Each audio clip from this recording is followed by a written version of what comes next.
सोमवार से शुरू हो रहे संसद के मॉनसून सत्र के एजेंडे में कुल 15 बिल शामिल हैं। इनमें से 8 बिल नए बिल हैं जिनको सरकार पहली बार संसद में पेश करेगी। साथ ही 7 ऐसे बिल हैं जिनको पहले संसद में पेश किया जा चुका है और इस सत्र के दौरान इन पर चर्चा करा के इन्हें पारित कराने की कोशिश सरकार करेगी।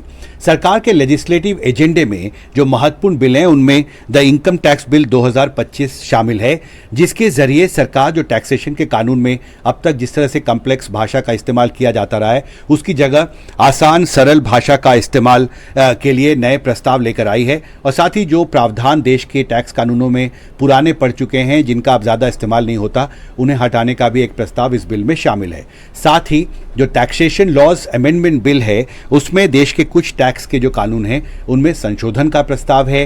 देश में स्पोर्ट्स कल्चर को और बेहतर करने, स्पोर्ट्स गवर्नेंस की जो व्यवस्था है उसको कारगर बनाने के लिए एक नया कानून सरकार ने तैयार किया है, the national sports governance bill 2025। इसे भी सत्र के दौरान पेश किया जाएगा। और साथ ही ईज ऑफ डूइंग बिजनेस की व्यवस्था को और बेहतर और कारगर बनाने के लिए सरकार ने द जन विश्वास अमेंडमेंट ऑफ प्रोविजंस बिल 2025 लाने का भी फैसला किया है।